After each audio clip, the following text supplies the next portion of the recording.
காட்டுல கிளியும் காக்காயும் உட்காந்து பேசிட்டு இருந்துதான்.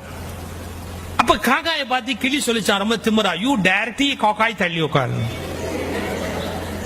காக்கா கேட்டுதான், ஏன் இப்படி நான் இன்சல்ட் பண்றேன், நீ பிளாக் அண்ட் ஒயிட், நான் மல்டி கலர், ஏன் கலர்னா ஒசியான்னா. ஆமா, தமிழ்நாட்டில் இலவச டிவி கொடுத்த போது அவன் கலர் டிவி தான் கேட்டானே ஒழிய பிளாக் அண்ட் ஒயிட் டிவி அவன் வாங்கிட்டானா. அதனால கலருக்கு தான் மரியாதை ஜாஸ்தி, பிளாக் அண்ட் ஒயிட்னா மரியாதை இல்ல அப்படின்னு காக்காயை சொன்னா. காக்கா சொல்லிச்சு, என்னமோ தெரியலப்பா, என்ன கடவுள் படைக்கும் போது கரண்ட் கட்டா போச்சோ என்னமோ, நான் கருப்பா போயிட்டேன், அது ஒரு பெரிய விஷயமா அப்படி பேசிக்கிட்டு இருக்குது காக்காயும் கிளியும். அப்ப வேட்டைக்கு வந்தான் பாருங்க, அவன் என்ன பண்ணிட்டான், நேரா வந்தவன் கபக்குன்னு கிளியை பிடிச்சிட்டான். வேட்டைக்கு வந்தவன் கிளி தான் பிடிப்பான், காக்காயை பிடிப்பேன். காக்கா பிடிக்கிறதா ஊர்லயே பிடிக்கலாமே, காட்டுல போய் என்ன பிடிக்க வேண்டியிருக்கேன். ஆக்சுவலா தமிழ்ல காக்கா பிடிக்கிறதுங்கிற வார்த்தை கேட்டிருக்கீங்களே, அது எப்படி வந்ததுன்னு தெரியுமா?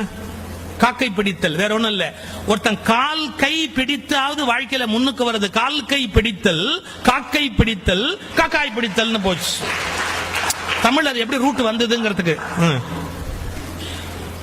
இப்ப இந்த காக்காயை விட்டுட்டு கிளிய அப்படியே லபக்குன்னு கிளியை பிடிச்சிட்டா. கிளியை பிடிச்ச உடனே நமக்கு என்ன தெரியுது? முதல் லெசன், அழகு எவ்வளவு அழகானதோ அவ்வளவு ஆபத்தானது.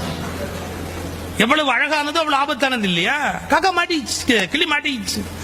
கிளியை பிடிச்சி நேரா வீட்டுல கொண்டாந்து வச்சுக்கிட்டு அந்த கிளிக்கு பேசுறதுக்கு பழக்கிறா. இந்த காக்கா பின்னாடியே வந்து என்னன்னு பாக்குது. இந்த கிளிக்கு என்ன சொல்லி கொடுக்குறான்? குட் மார்னிங் சொல்லு அப்படி கத்து கொடுக்குறான். கிளிக்கு வரல. பூண்டு இருக்கு இல்லையா, கார்லிக், பூண்டை சுட்டு நாக்குல வச்சு கிளிய பேச பழக்குவானா. இந்த பூண்டை தூக்கி கிளி நாக்குல வச்சு கீச்சு மூச்சுன்னு கத்துது. அன்னைக்கு அமாவாசை காக்காய்க்கு வாசல்ல சோறு வச்சிருக்கேன்.